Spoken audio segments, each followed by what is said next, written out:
Welcome back to the channel. Today we've got our daily college basketball best bets for Sunday, January 26th.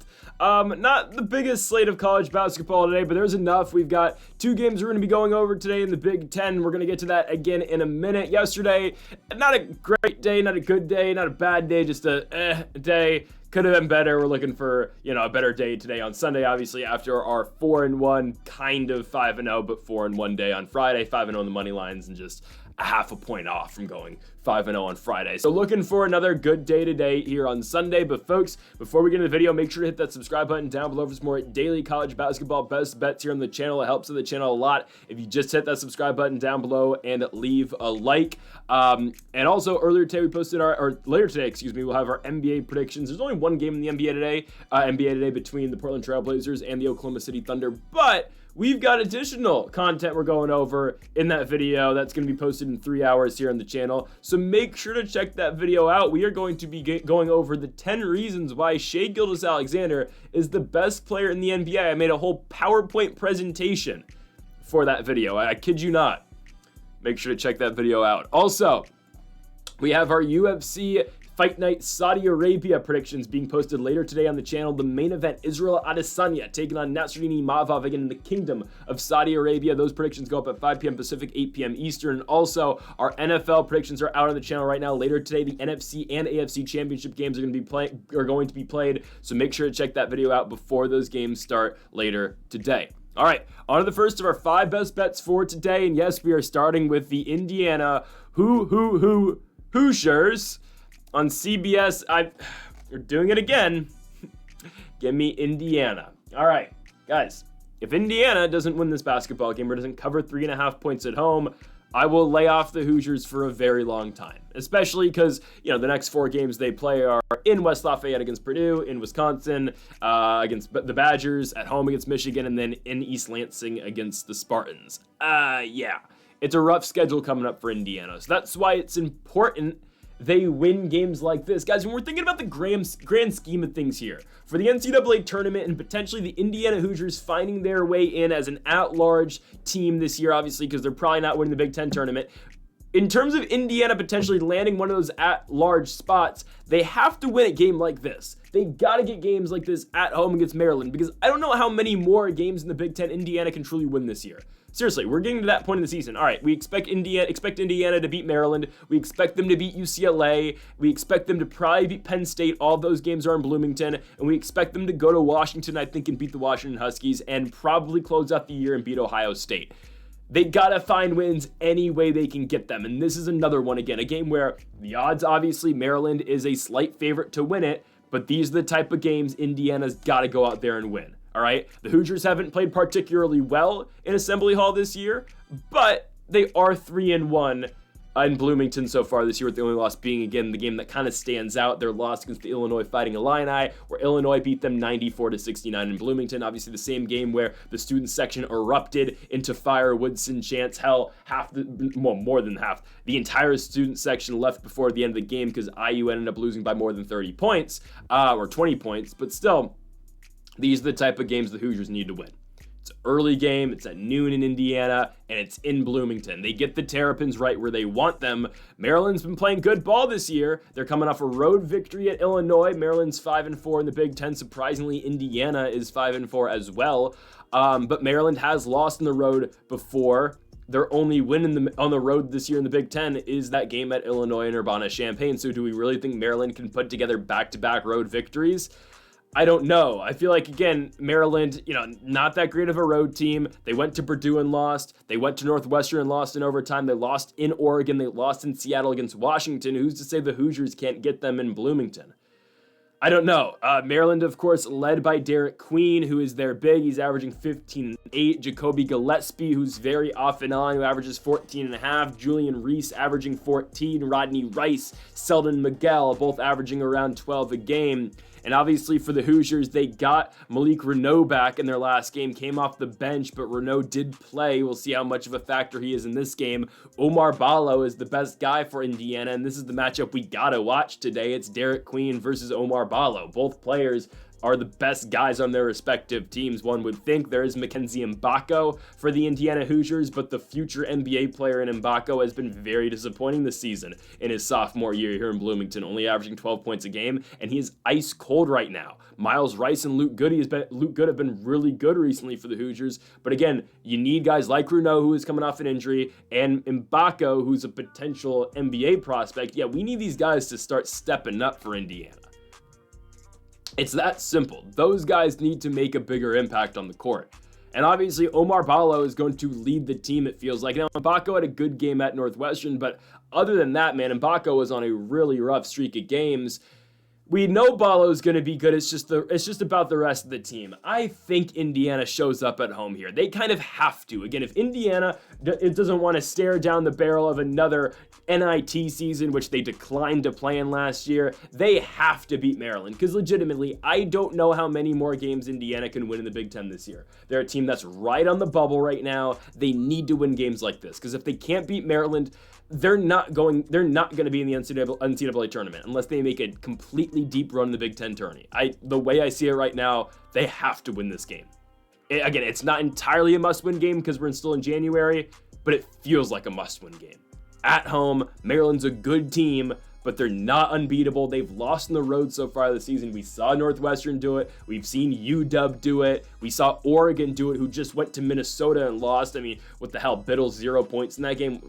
Hell's going on there. I guess Minnesota's look decent now, but still, it's a must-win game for Indiana. I think they come through, but we're not picking the money line. We're taking plus 3.5 for the Hoosiers. Okay, so hey, as much as I want Indiana to win this game, because it will cash the money line, ultimately, we just want plus 3.5. So hey, as long as the Hoosiers keep this game close and they lose it by 2 points, 3 points, 1 point, that'd suck, but at least we cover. Give me Indiana plus 3.5 at home. Yes, we're doing the thing again. Give me the Hoosiers. Plus 3.5 in Bloomington. Do not disappoint us. If they do, Mike Woodson should not be allowed to make the trip an hour and a half away, if that, to West Lafayette to take on the Purdue Boilermakers. Again, if they can't beat Maryland this week, Mike Woodson doesn't go to Purdue. Get him out of there if they can't beat Maryland at home. Okay? Indiana wins this game, I think. But again, the play here for us, plus 3.5. That's what the Hoosiers are getting at home. I'm taking Indiana plus 3.5. Okay. On to our next game as we move to some definitely smaller school basketball. Let's go to Erie, Pennsylvania for the Mercyhurst Lakers at home against the Long Island University Sharks. LIU's the best team right now in the NEC. They're 6-1 in conference, 10-12 as a whole. Sure, Central Connecticut had a better non-conference schedule, but Long Island beat Central Connecticut this year at Central Connecticut. So again, LIU's the best team in the NEC. They are coming off a loss though. They went on the road and lost to St. Francis, PA in their last game by 10 points. They were previously undefeated in the NEC prior to that. Again, victories over Lemoyne, Chicago State, Stonehill, Central Connecticut, home victory over St. Francis, PA, and then they went at home against Mercyhurst, who obviously is their opponent tonight. Now, Long Island was really bad non-conference this year. I mean, they were very horrible. Their biggest win non-conference is probably on the road in Charlotte or a victory that they got on the road in Colorado Springs against Air Force. But other than that, yes, this was a very bad non-conference team this season. But we always thought the Sharks had potential, and a lot of that potential has to be involved with Malachi Davis, who's their leading scorer. Davis averaging 17 points a night. He's the leader of this team. Jamal Fuller averages 12. Terrell Strickland averaging 8.5. Those are the main guys for this Sharks team. They're big, and Shadrach Lasso averaging 6 and 7 on a nightly basis. I do think the Sharks are better than the Mercyhurst Lakers. I get it, the game is in Erie, Pennsylvania, but we just saw this game a couple games ago, and I get it, it was in New York, it was on Long Island, but Long Island was able to comfortably win that basketball game by 9 points. Mercyhurst has 3 victories in the NEC this season. 2 of them are Wagner, who isn't very good in their own right, and the other victories over Stonehill, which is just one of these middle-of-the-pack teams in the NEC. The Mercyhurst Lakers are led by Jeff Plantis, who's averaging 14.5 a game. Aiden Rightshirt averages 13. Bernie Blunt III averaging 11, and then everyone else averages under 7 points a game for Mercyhurst. I do think Long Island is the all-around better basketball team, and I also don't think Long Island is losing back-to-back games in NEC play. Again, we just saw them lose to St. Francis, PA, and Actually, we are going to talk about St. Francis, PA in a very short while here, so just wait like a couple minutes for that. But yeah, I do think Long Island's able to go on the road here. They are 2.5-point favorites on the road, and I think that's more than fine. I do think they go out here. I don't know if they completely blow out Mercyhurst, but I do think they're the better team. Again, we just saw this game last week, and Long Island did win it. I get it. The game was at Long Island, but again, the Sharks were able to win that one at 72-63 in overtime. Again, a competitive game, but in overtime, LIU kind of just established their dominance. It was a game that they took a lead very early in the first half, looked good, kind of gave it up in the second. As that game went into overtime, obviously, Long Island just, put it on.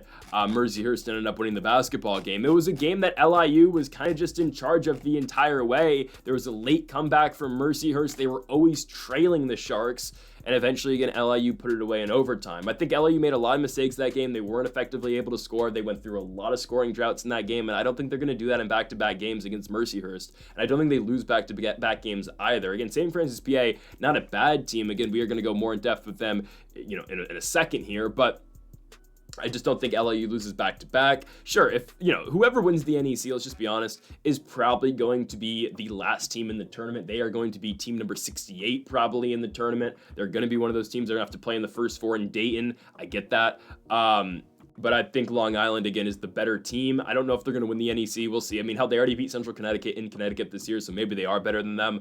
But I think those are ultimately going to be the two teams that this conference is going to come down to right now. FDU... I don't think Fairleigh Dickinson's that good. So yeah, I guess Stonehill's not bad, I guess sometimes.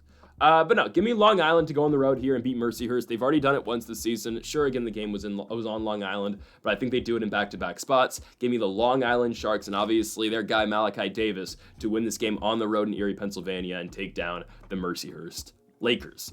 To our third best bet of the video, and we go again to the NEC, where we go to Loretto, Pennsylvania for St. Francis, PA, the Red Flash, as they host the Wagner Seahawks. So St. Francis, a 3-4 team in the NEC this season, Wagner, a 2-4 team in the NEC. Wagner, a squad, their only two victories are St. Francis, PA at home, and then Central Connecticut on the road, which is a very good victory. Their losses, though, Chicago State, FDU, and then 2 losses to Mercyhurst. Wagner's been really odd this year.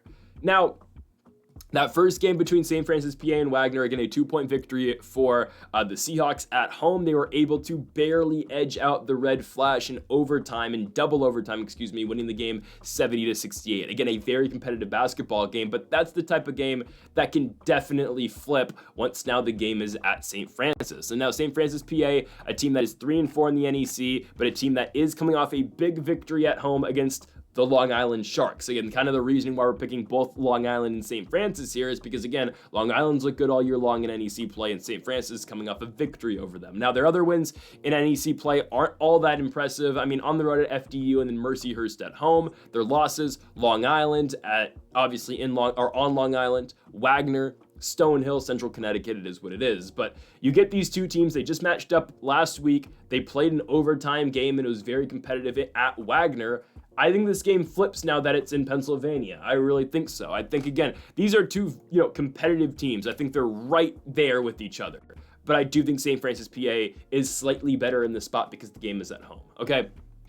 Also, St. Francis, PA playing with all that momentum they just picked up by beating the number 1 team in the conference in the Long Island Sharks. I do think they're able to play off that. When you look at the odds for this game, SFU,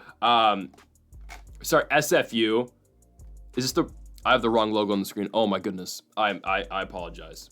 Wow. Hold on. Yeah, there we go. I apologize. I had Sacred Hearts logo on the screen, not St. Francis. My fault. Anyways, it doesn't take away from the pick. Guys, does that not look like the same logo though? The SFU and SHU. I was looking at that. I was like, oh wait, what? Okay. My fault there. Still, I think St. Francis wins the basketball game. They're led by Riley Parker, who averages 12.5 points a game. You get Bobby Rosenberger III, who averages 11.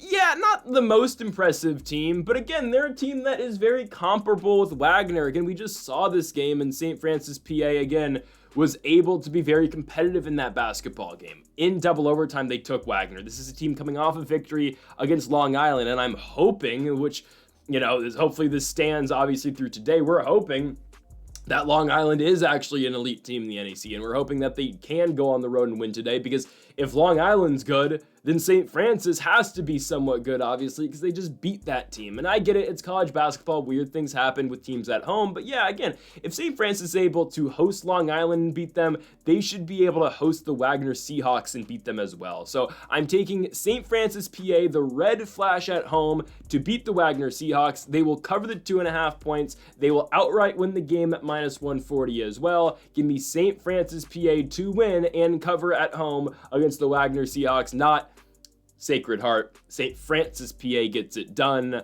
I think it's a competitive basketball game, but again, we just saw it. It was competitive at Wagner, and I do think, again, this game does swing about 4 points over at the very least towards the side of St. Francis, PA. Give me the Red Flash at home to win and cover the 2.5 points as well.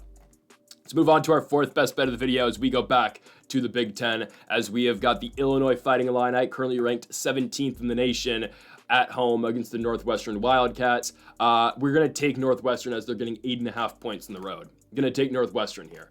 I feel like every time we pick against Northwestern, it comes and bites us in the ass. So we're going to side with Nick Martinelli, Brooks Barnser, and the Northwestern Wildcats in this game, okay?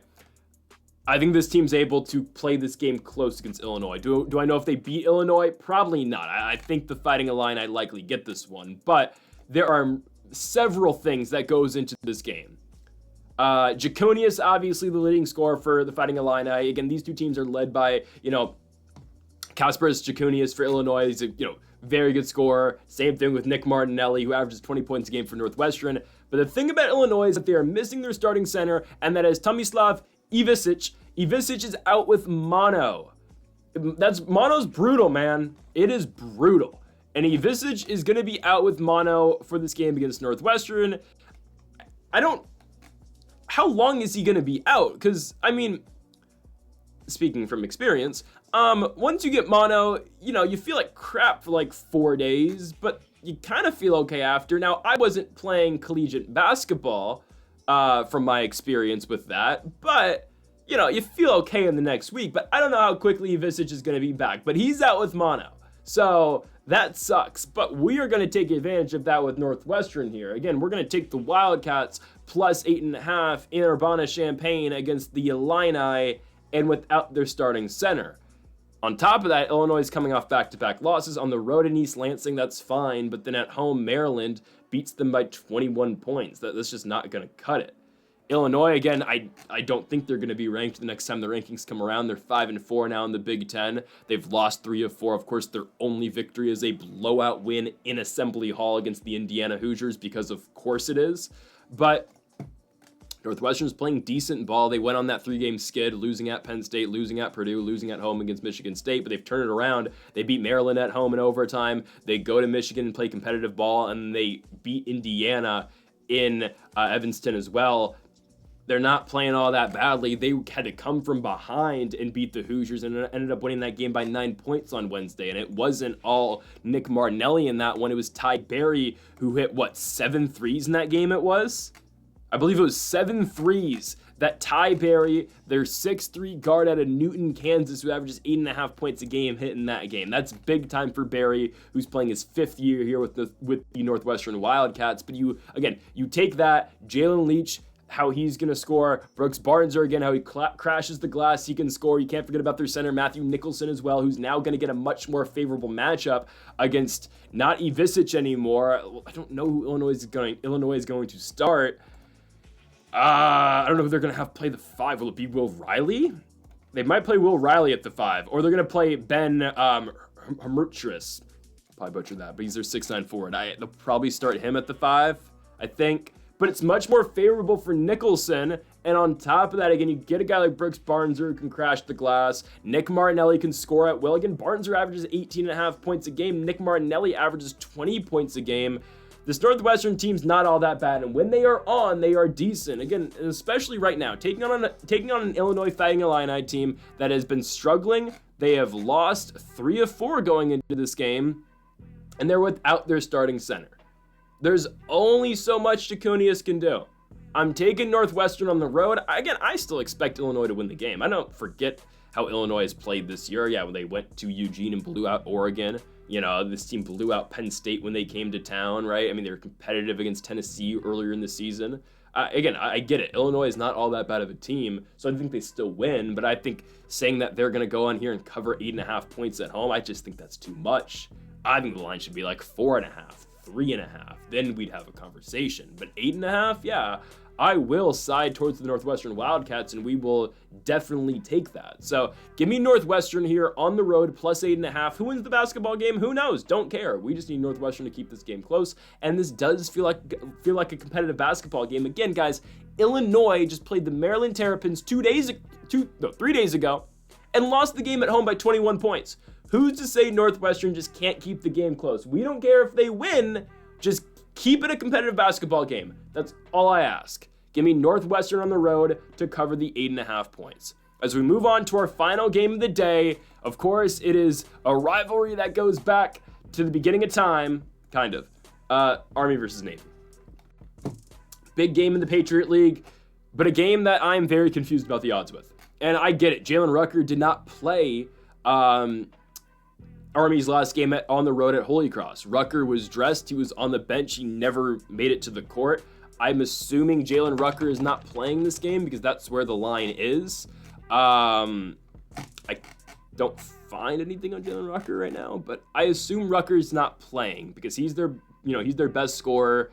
That's why the odds are kind of where they're at. If Rucker's playing, even better, but that's kind of just my assumption here. I can't find anything right now on if Jalen Rucker's playing. It's hard to get information sometimes about these, smaller school games, obviously, because this is not in the Big Ten. But like even when I look on Twitter here, Jalen Rucker, there's nothing about him. Actually, I'm seeing someone, Army guard Jalen Rucker, talks about his return to basketball and the Black Knights' 5-game winning streak heading into Navy. So maybe he is playing again. Like I'm scrolling through Twitter, I cannot find a damn thing about if Jalen Rucker is going to be playing or not. He's been on podcasts recently, so no, I think Rucker's going to play. So I don't know why he didn't play the Holy Cross game. Okay, so I think Jalen Rucker is playing. So that's just another plus for Army. That's why it's even more confusing that it's only a 2.5 point spread. I get it, Army-Navy rivalry, but Army's the better basketball team. If you've watched both these teams in the Patriot League this year, Army's much better. Army's got a chance, I think, to win the Patriot League this year. I mean, yes, there's good teams like Colgate, American University, BU's going to give people problems as well. Holy Cross, they're there. I do think Army's much better than Navy, though, this year. And I think, again, we talk about AJ Allenspatch, who fouled out in the Holy Cross game, but had a very big impact in that one. That guy dominates on the glass, and he beats up a lot of these other bigs in the Patriot League. For Navy, they're led by Austin Benigini, who's averaging 17.5 points a game. That guy's a hooper. He can score. And this might be one of the games where Allenspatch isn't completely able just to dominate down low and on the glass because Navy's got a guy in Aiden Kehoe, the junior out of Montville, New Jersey, who is a pretty decent center for them. He's 6'10", he averages 11 and 9. Again, Allenspatch is a monster as well, who averages 10.5 and 8. So maybe, again, Allenspatch finds his match here. This is another guy who, again, can put up a fight against him. But Army, I think, has just got all around more scorers. You get Jalen Rucker, which if he plays big, that's big time. Josh Scovins is pretty good. Ryan Curry couldn't miss a shot last game against Holy Cross. This is a guy who shoots over 40% from beyond the arc. AJ Allenspatch is a baller as well. I mean, again, Army's got guys. For Navy, yes, we talk about Benigini being really good. We're talking about Kehoe being decent as well down low as they're big. But other than those guys, this team is a little bit lacking. Donovan Draper isn't horrible either, but I think just Army is the better team. On top of that, this game is at West Point. I really expect Army to get this one done. I think everything to me points in the favor of Army. This is the latest game that's being played on Sunday today. It's at 12:30 on CBS Sports Network, and obviously, again, no one wants to run head-to-head against the Chiefs and the Bills later today, and hell, I mean, this game's going to be running head-to-head with the NFC Championship game, but there's money to be made all across the board today, right? Watch our NFL video for our picks for those two games. Because I do like both those plays pretty confidently. I like one on the spread and I like one on the money line. You can probably guess which one they are, but just watch the video in the link down below in the description and you can get our picks for that.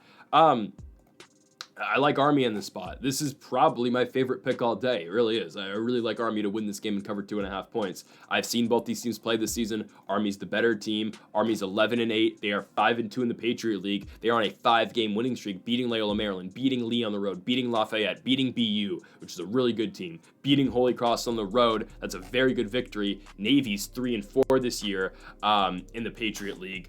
Beating American University, which is a good victory, beating Lafayette, but then losing at Holy Cross, losing at Loyola Maryland, losing at Colgate, home against Colgate, losing at Bucknell, and then a victory over BU, which is great. And again, Beneghini is going to be that guy who is going to score. He's always going to lead this team in scoring, but like, again, there's only so much he can do, him and Kehoe can do, and Donovan Draper as well.